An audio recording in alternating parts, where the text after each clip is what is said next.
Demet Özdemir y Can Yaman.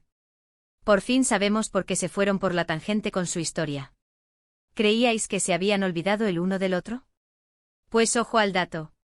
Están ahí cada uno por su lado, haciendo sus cosas, pero la verdad es que este silencio tan sospechoso no era normal. Se veía venir que había algo más detrás de esa fachada de somos amigos y ya está. Y vaya si lo había. A ver, seamos sinceros. Cuando dos personas que se comían con los ojos, que vivieron un romance que nos tuvo a todos pegados a la pantalla, de repente dejan de decirse ni pío, y no solo eso, sino que parecen esquivarse como la peste, algo huele a podrido.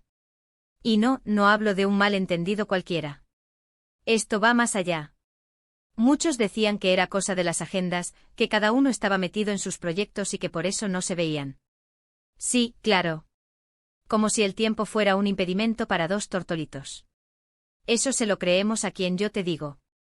Lo que yo creo que está pasando es que hubo una movida gorda, algo que los marcó a fuego y los obligó a tomar una decisión drástica, poner tierra de por medio, y de la buena. Imagínense la escena. Estaban viviendo su momento, la fama los aupaba, y de repente ¡zas! Un choque de trenes. Un enfado monumental. ¿Celos profesionales? ¿O quizás algo más personal, algo que ni nos imaginamos? Yo apuesto por lo segundo, algo que los obligó a poner sus carreras, su paz mental, por delante de cualquier cosa.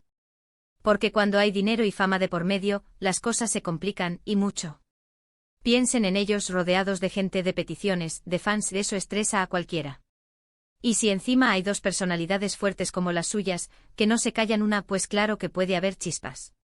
Y esas chispas, si no se apagan a tiempo, encienden un fuego que lo quema todo. Y este silencio es la prueba. No es que se hayan hartado de hablar de ellos, es que estaban curando heridas, o quizás escondiendo algo que no querían que saliera a la luz. Y ahora, con esto que se ha sabido, todo encaja. Ya no es casualidad que no se nombren, que eviten cualquier pregunta incómoda. Es que hay un motivo real, un motivo que les hizo decir, hasta aquí hemos llegado. Yo me imagino que hubo una conversación seria, de esas que te dejan helado. Uno dijo, esto no funciona así, y el otro, pues adiós, muy buenas. Y desde entonces a jugar a la indiferencia. Pero por dentro, quién sabe lo que se cuece. Pero ahora, la gran pregunta, la que todos nos hacemos, ¿volverá a haber salseo o esto es un punto y final definitivo? ¿Vosotros qué pensáis, volverán a cruzarse sus caminos o esto es agua pasada?